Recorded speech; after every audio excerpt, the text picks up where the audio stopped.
তো রোজকার মতন আবার চলে আসলাম তোমাদের সঙ্গে শেয়ার করার জন্য। তো রান্নাঘরে কি রান্না হচ্ছে দেখে নিয়ে যাবো।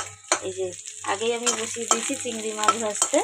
তো চিংড়ি মাছের সঙ্গে এই যে ওল দিয়ে টমেটো দিয়ে তরকারি হবে।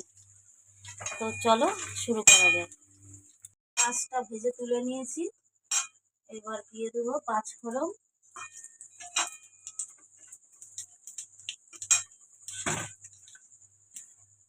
তারপরে দেবো এই যে ওলটা কেটে দিয়ে রেখেছি,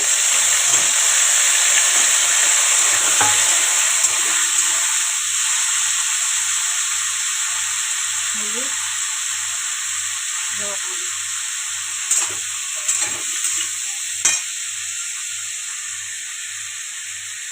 ওলটা ভাজা ভাজা হয়ে গেছে, তো আমি এটাই আদা আর লঙ্কা বাটাটা দিয়ে দেবো।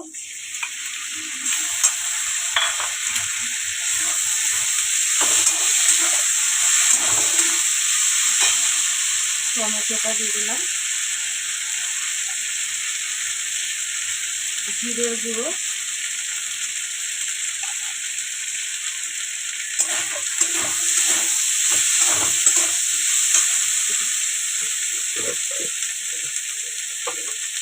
একটু চিনি,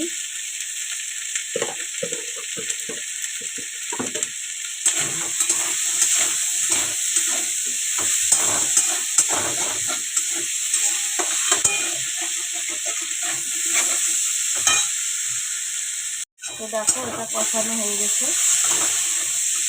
তো আমি এবার জল দিয়ে দেবো।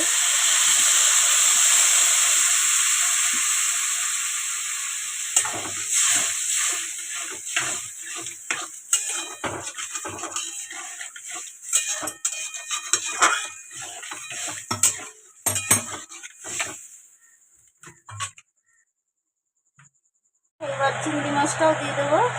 নিম ভাজা হয়ে গেছে, এদিকে ওলের তরকারি হয়ে গেছে, আর এটা কচু দিয়ে আর বড়া দিয়ে টক করেছি। তো টকের রেসিপিটা দেখাইনি, তো পরবর্তী ভিডিওতে দেখিয়ে দেবো।